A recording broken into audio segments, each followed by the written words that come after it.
We have a very distinguished guest here. You may recall that in July last year we were honored by the presence of Swami Madhavananda, who came here, the Vice Chancellor of the University there in Calcutta, in Belur.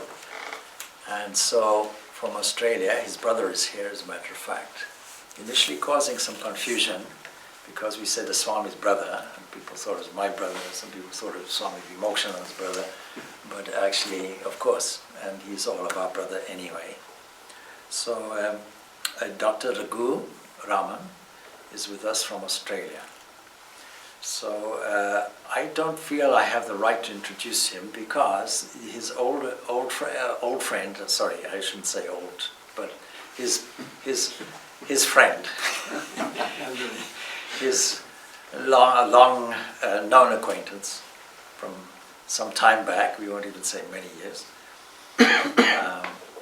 knows him very well. They know each other from those days. But from what I know, anyhow, Dr. Raghu is a chemical engineer, still active as a chemical engineer. And just from brief conversations while he's been here as our guest, it's very evident that he knows the Shastras backwards and forwards.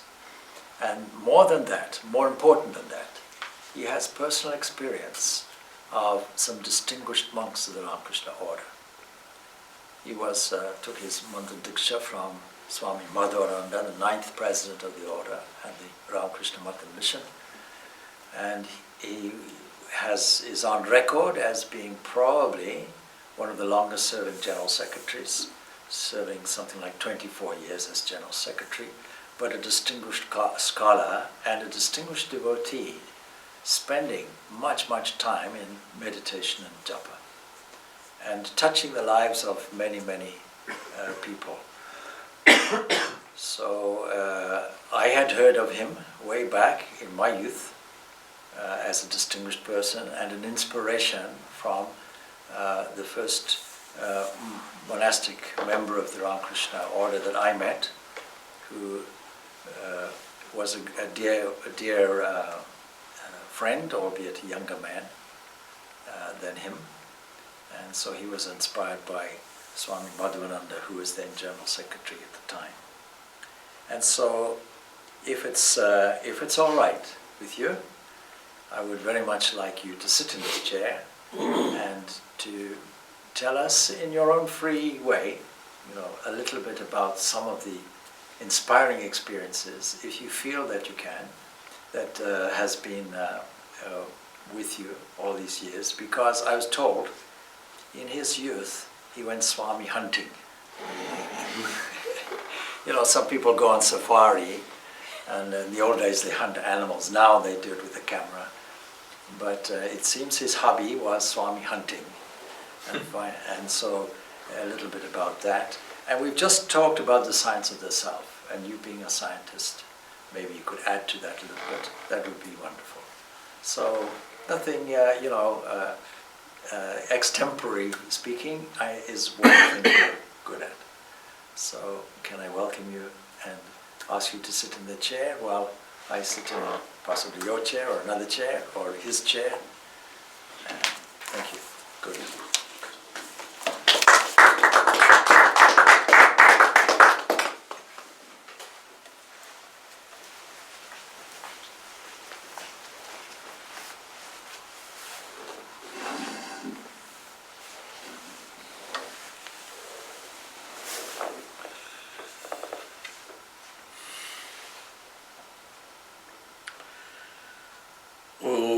अखंडमंडलाकारं व्याप्तं येन चराचरं तत्पदं दर्शितं येन तस्मै श्री गुरवे नमः.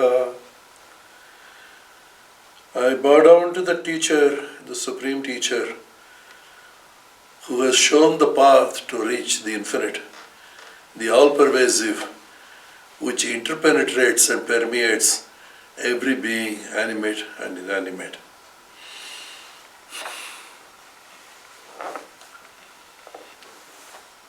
Thank you, Swami, for the opportunity. It's something totally unexpected. I'm not used to public speaking. So it'll be more of a conversational style rather than a lecture style, please. I was just thinking of, before I talk about the senior Swami, we really need to know what he believed in and that shaped his behavior, that people could see in him. What was his mindset? And we need to go into a little bit of philosophy for that one. So bear with me, I'll take you through the science of the self. There was another Swami actually who inspired me in that. He's a disciple of the Holy Mother, who explained to me the real, what I'm going to talk to you about in depth, and made sure that I got it to my head. So I went to him in my early 20s, and then I've been in touch with him until he passed away in the late 80s. He said, "You're a scientist. So you know space-time continuum. Everybody talks about Einstein's. I've read about that. I'm going to talk to you about another continuum. It's matter and energy. Wherever you see this matter, all through expanding galaxies, it's matter. It fills the whole universe. And we also know of energy, and infinite energy, of different forms of energy. And it's a continuum, because it's not there, it's there and it's not here. It is pervasive everywhere, so it's a continuum. There's one aspect you need to add to it. Who perceives them? As you said, it is your own consciousness. Why is it not part of the continuum? It cannot be. If you take the total existence, then you have to take matter, energy, consciousness as a continuum. Which is first? We cannot say. Because there are places where matter has been there first, we've seen. There are places where energy has been there. And so they are interconvertible, as we know.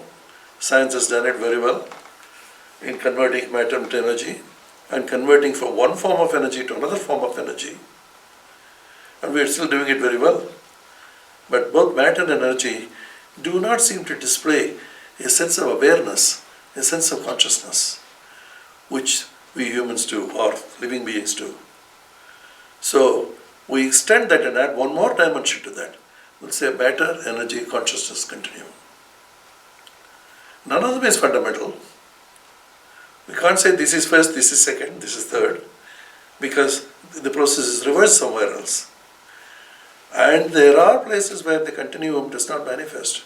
It's just existence. There's neither matter nor energy nor consciousness. It is just there. What it is cannot be described. And from that, these are emerging. These three processes emerge out of the continuum. I'm deliberately choosing these words. So the processes emerging out of the continuum. One process appears as matter, one process appears as energy, one process appears as consciousness, and the mix and intermingle and permutations and combinations of this whole universe appears. You can call it creation, you can call it projection, but my Swami chose to use the word emanation. So these are tri-emergent. One is inert, matter, one is dynamic, energy, and one is full of serene awareness, consciousness. So three emergences. In the Sankhya, they have called it three gunas. The tamas, which is the inert, the rajas, which is dynamic, and the sattva, which is serene consciousness. And we are all in those three moods. Often ourselves find ourselves in one of those moods, constantly shifting and changing. So, if you take the total entity, the continuum, it's tri-emergent. And for some reason they conceived it as a female. Because the creation comes out of the female species, maybe symbolically. So, he called it Trigunatmika, That means she is constituted of the three gunas. Trigunamayi. She is full of these three gunas. But it's also Vyakta, which means is manifest, or Avyakta, which is unmanifest.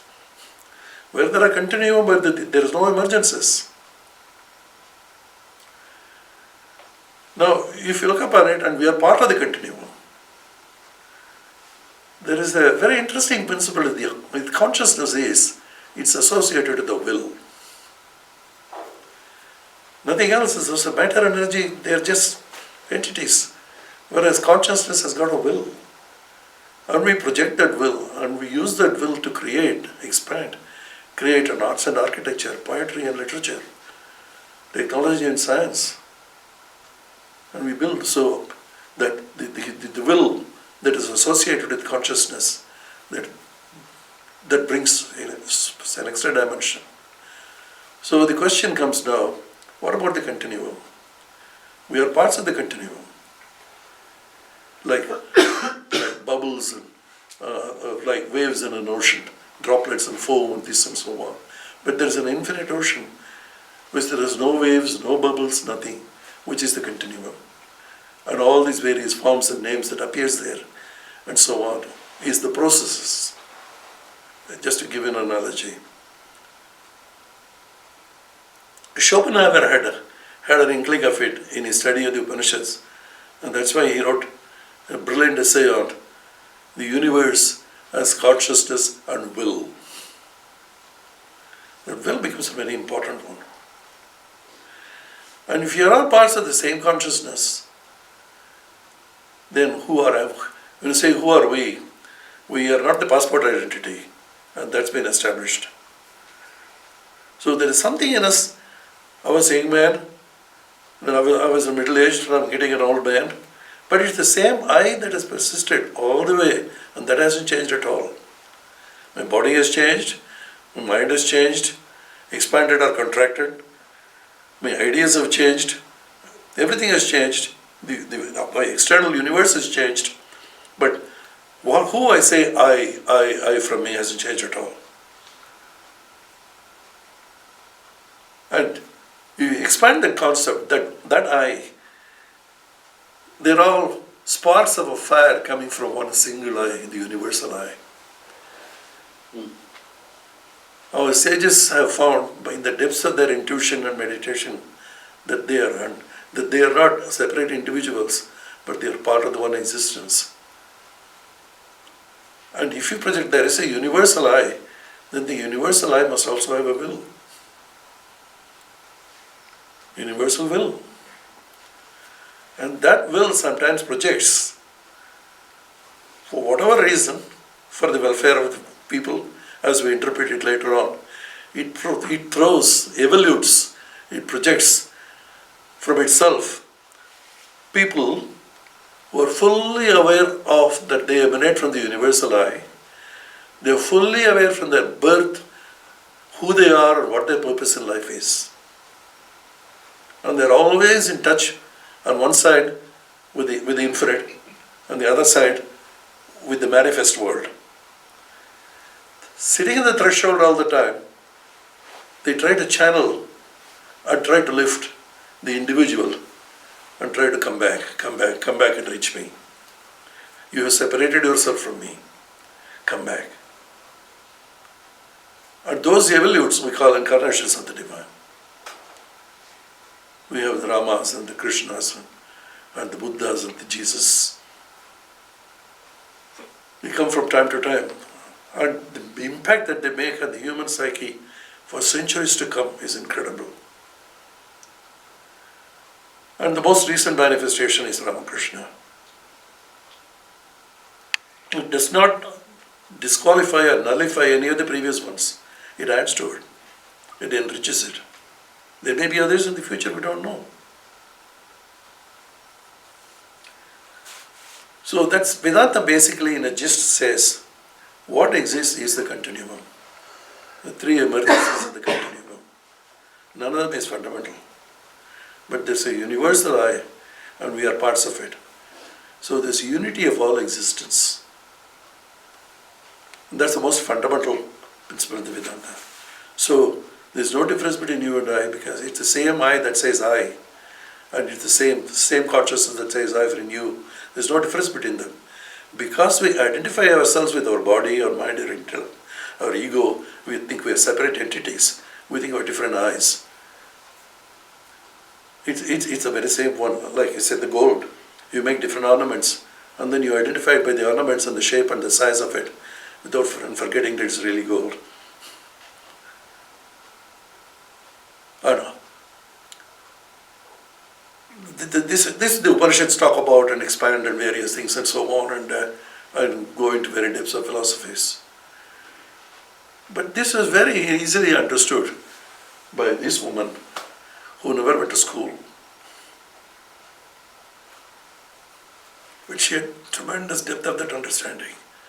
And her teacher was Ramakrishna himself.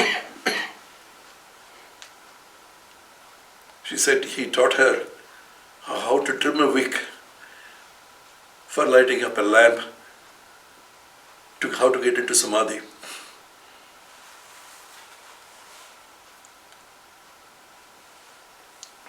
So with that background, that there is only one existence. There is one universal I that manifests itself in all the different eyes. There is one continuum that manifests itself into matter, energy and consciousness everywhere. This is just unity. But there appears to be diversity because of name and form. But when you don't drop the name and form, it is just the ocean. Intellectually, it's a very convincing argument. Logically, it's a very convincing argument. Very difficult to disprove because we see it every day. And there was a young man who was in his teens. He read Swami Vivekananda's works, very inspired. So he said he wanted to dedicate his life in living that life and promoting the teachings. So he came to the south of India, Madras it was called at that time, now called Chennai. There was a disciple of Ramakrishna there living, Ramakrishnananda, and he joined us as a novice under him and started getting trained. After a year or so, he had to go back to Calcutta for personal reasons. So he went to that Swami and said, look, I have to go back to, what shall I do? I'll miss all these things. Then he told him, I will give you a small piece of suggestion. You go to that lady in Udbodhan and take the mantra diksha, take the initiation from her, and you would have achieved everything. That changed his life completely. So he comes back to Calcutta, he goes to the mother. The mother gives him the mantra. So mother has given mantra to so many others. What is so special about him was, she said a few words along with it to him. That became his practice all his life. He said, about referring to Sri Ramakrishna as the incarnation of the divine, as one in tune with the infinity all the time, as a projection of the divine, as a projection of the continuum. She said, he alone has become everything. He said, Baba, Thakur alone has become everything. And that's all she said. So that became his practice. That whatever he did, every day, every minute, his practice was to find the divine in everything. That became his practice. And that became his realization. I was telling the Swamis the other day, I was reading some time ago a book called The Gospel According to Thomas. It came from the Dead Sea Scrolls, translated from German into English. The disciples go and ask Jesus, who are you? We know you're not an ordinary human being, but please tell us who you are. We just don't know who you are. And then Jesus tells them, He didn't say, I am the Brahman and all remaining, I'm an incarnation, and so on. It's a bit difficult to understand because most of them are fishermen. And he said,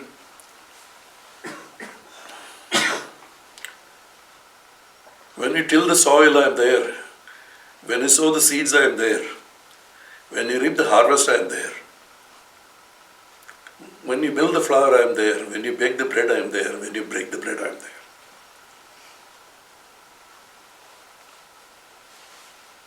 there. Thomas doesn't try to interpret it. He just says it. That's what Jesus said. And the German professor said when he translated this Dead Sea Scrolls from the original into German, he completely transformed his life. After that, he could see that Jesus is everywhere. So in the same way, Swami Madhavananda said, Ramakrishna everywhere, God everywhere. That's all he could see. And that completely conditioned his behavior and everything. As an empty basket, somebody had brought something and they'd taken the things out. So what do you do with the basket? Somebody said, throw it away, there's nothing in it. Then he said, but God is there. What do you say, there's nothing in it?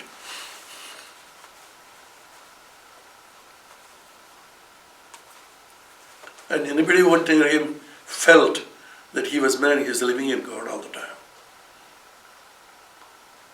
There's no individuality left in him. And with that, he was able to help so many people.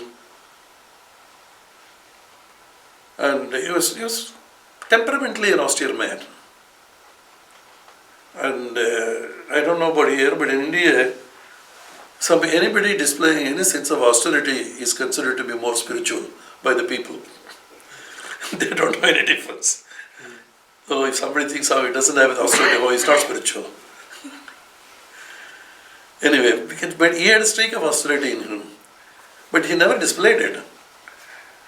In the heat of Calcutta in May and June, when the temperature is in the 35 plus, he will not have his ceiling fan on because that's a cost to the organization. The organization was supported by devotees who work so hard and make their contribution out of the surplus of income that they have. That should not be wasted. But if a visitor comes and he offers him a chair, he immediately puts the ceiling fan on. And then he turns it off after the visitor goes. This was observed by some people, then only they knew, but he never said anything to anybody, he never displayed it to anybody.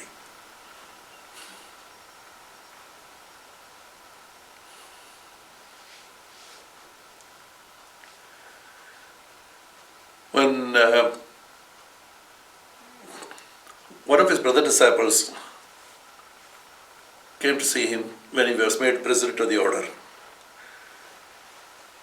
In the Ramakrishna order, we treat the president as similar to what we treat as the Pope in the Catholic Church. He is the representative. He is the image of Ramakrishna, and that he wears the shoes of the fisherman. And so he said, at last, the Lord has been graceful to lodge you in his own chair. The visiting Swami says, I often considered our president to be the image of Ramakrishna. And one president goes, we install another president, and through him his power flows. Spiritual power flows to everybody. Then he said, if that's the case, install life into the image. There is a tradition in India, when you install an image, you have to instill life into it before you do the worship. Prana Pratishtha. He said, please perform Prana Pratishtha. You are a disciple of Mother, you can do anything. He was the General Secretary. He was considered to be extremely fair but extremely harsh sometimes. When he makes a decision, that is it. He had to do it for holding the organization together. And no sentimentality. Then it's in one of the meetings, organization authorities, he appeared to take a slightly one-sided stand, not a totally unbiased stand. The president at that time was Swami Madhavananda, another disciple of Mother, and monastic was from Vivekananda himself. He immediately noticed it. He didn't pull him up and say, you're a bit biased and this and so on. All he says, I think you should go and do some spiritual practices. I think Nirmal, I think you should go and do some tapasya. Then immediately he said, now. He left the meeting. And for 12 months, he took so-called leave of absence from his duties. And he lived in various different centers. He didn't actually go on a pilgrimage as such, but lived in different centers for some time. Never got involved with work. If somebody came and asked him, what do we do about this? He said, ask him. The level of detachment and the level of instantly, sir, I'm the general secretary, I'm the thought. None of them. Instantly you could do that. And there was huge hullabaloo on the street when he was in Madras. And everybody went to see what it was. And he was just reading it, he didn't stir one bit. And people came back and said, did you see that? Did you see that? I said, oh yeah. He just continued on. Never disturbed anything. His equipoise. They made some milk pudding for offering to Ramakrishna in the Madras Math. Cook had overcooked it and burnt it. And when it is served and everybody could see that the pudding has been burnt, and they start complaining, oh, don't have it, it's burnt. And then look at him, see what he was doing. He has he ate every drop of it. They asked him, oh Maharaj, why did you have it? It's burnt. He said, but didn't Ramakrishna have it?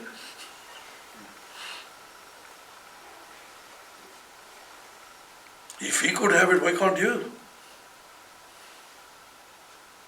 People suddenly are raised to a new level of awareness. Just by little things, how he was able to teach. There was an argument between two Swamis. This is an interesting thing in the Ramakrishna mission. People who are more senior in their monasteries are considered senior. They may be younger in age. You follow what I mean?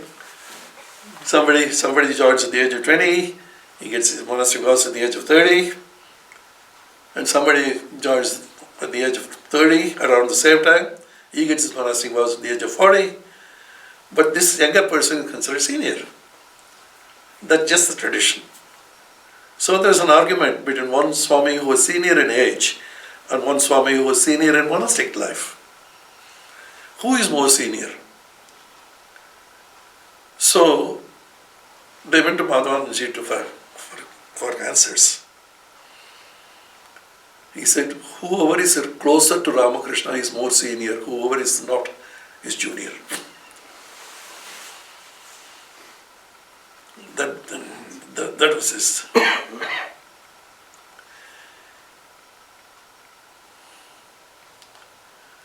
What more? I saw him only once, because I was a student. I was 18.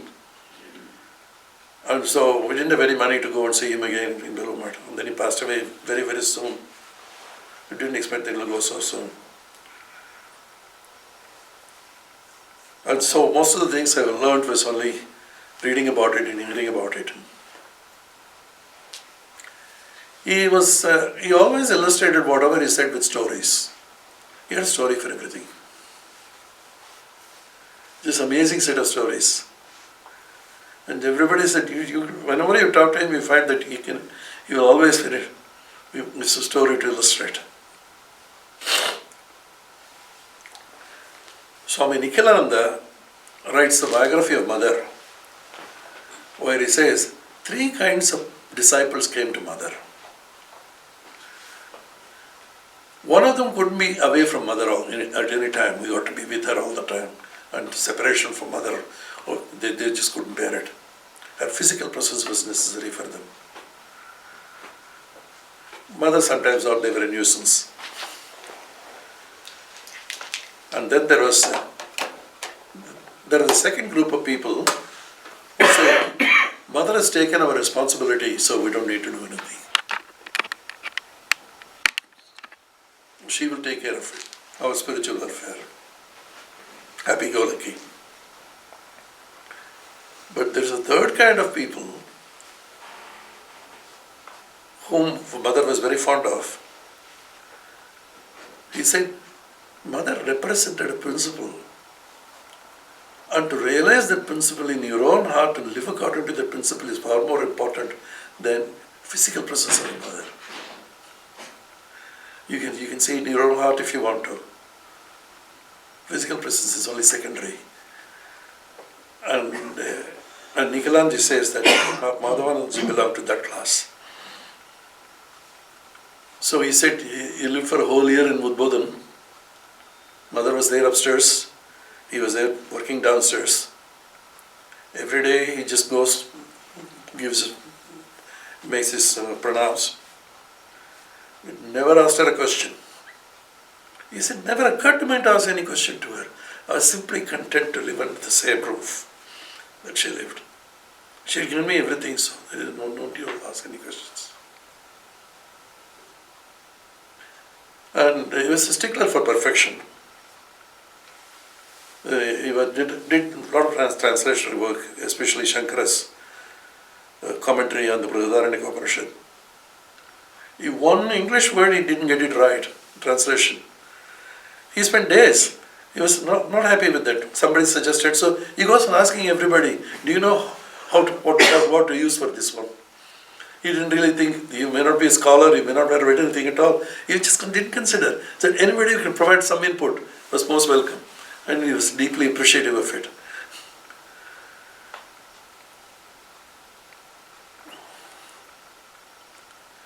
He was, in the mission, a lot of people considered him a karma yogi, in the sense that he was dedicated to the work and to the mission.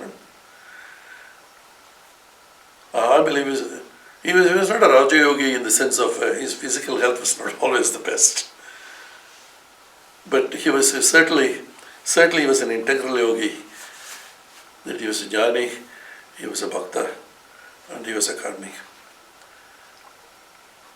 And it was just one representation of one Swami. And this organization had produced innumerable people, with various people with various idiosyncrasies, but they were all spiritual giants who had all reached the shore and touched the infinite. And their very presence was a blessing. And I was lucky enough to meet quite a few of them, which I call it my insurance policy.